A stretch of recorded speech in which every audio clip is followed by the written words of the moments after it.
Hi, this is Greg Noyes, Pacific West Home Inspections, and today I'm doing a house in Arleta. Today is June 4th, around 4:30 in the afternoon.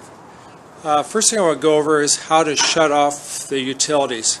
At the very front of the house you find a main water line. It's a 3/4 inch copper, and you bring up the valve and that will shut off the water to the house. And on the left side of the house we're going to find the gas meter and electric meter, and we're headed there next. So we're on the left side of the house, and the very top breaker here is the main disconnect. Bring it over this side, it shuts off all your power. The panel is made by a company called Zinsco, and over the years they've had some problems with it. It's a very popular type of panel, but now it's proved to be a safety issue.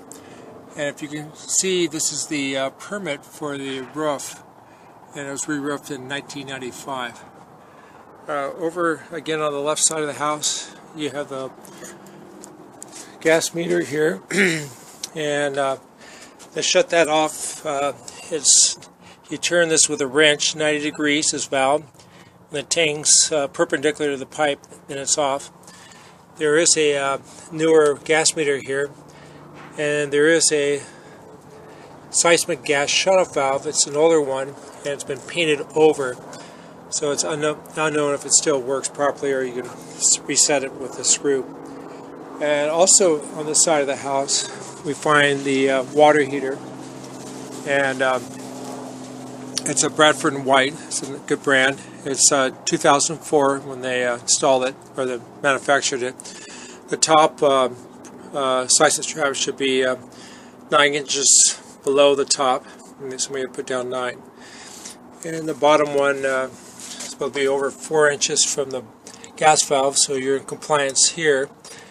The gas line to the control valve, there should be another pipe here. It's called a sediment trap, and I just noticed their instruction manual here, and I'll take a picture of that here in a minute. That'll be in that. And coming up to the vent pipe, we'd like to see this vent connector attached with 3 screws, and insulation on the water lines coming in. So there's a couple of things that need to happen there. And bring the camera down a little bit more. There's a little, when they did the conversion for the garage, they left you a little room here. And so take a look at that. And I noticed that there's a uplifted concrete walkway here, and that would be a trip hazard for you down the road. So my next thing is we're going to go up to the roof and look at that. Again, it's a composition roof, and it was put in 1995.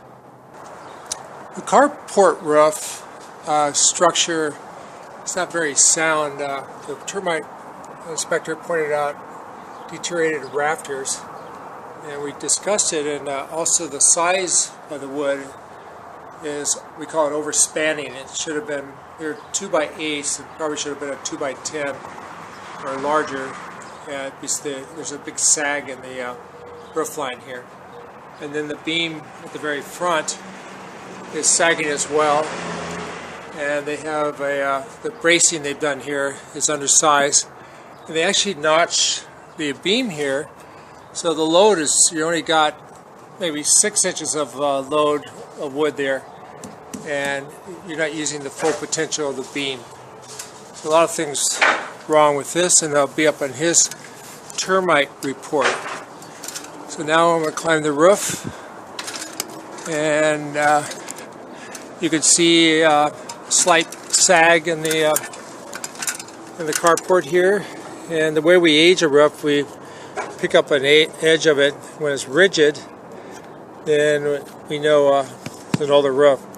Now this is a little larger slope than a 2x12, so you can use composition shingles here.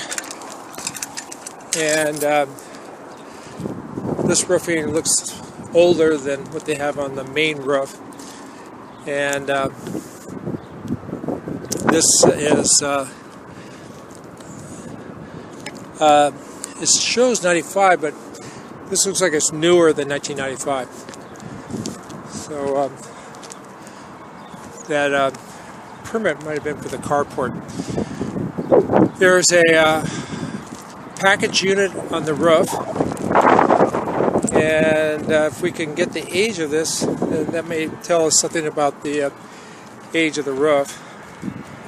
This looks like it might have been done at the same time. And over the side here we see a couple of things. One is hopefully we'll see the size of the unit, and which doesn't come up, and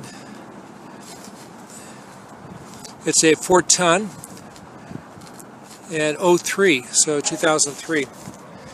So this is a newer unit. Typically they last 25 years, and I ran it today, and we're getting some of the registers under 16 degrees difference, and so it probably hasn't been serviced in a couple of years. The gas line coming into the unit should have been a hard pipe to the outside and a flexible connector attached to the hard pipe, and there's no sediment trap here. It's a international comfort product, ICP, and again, typically they last 20 to 25 years. And as we go to the rear of the house, to the left side, the power cable's coming in. See a bird on the line here. Check the insulation. You can see the insulation is being deteriorated. The tape is coming loose, and there's an older vent pipe here no longer being used. And these other vents are plumbing vents, and you have a satellite dish up here as well, and you have a power vent in your attic, so that's always a good thing to have. As we climb the roof, we look at the ridge cap here, and that's the ridge of the very top of the roof where the two roofs come together, and that usually wears around 8 to 10 years. So from what I've seen, the roof was probably put in 2003 when they put the package unit in, and that would make it over 10 into 12 years old. And this type of roofing will last 20 years. So you have another 8 years left to go. Over the front of the house, there's a tree growing, so you always want to cut back the branches and then clean up the debris. And so that's what you have there. Again, the roof over the carport is probably put in 1995, and the main roof is 2003. This is Greg Noyes of Pacific West Home Inspections, and I can be reached at 818-271-0417, and also on the web, www.ehomeinspector.com.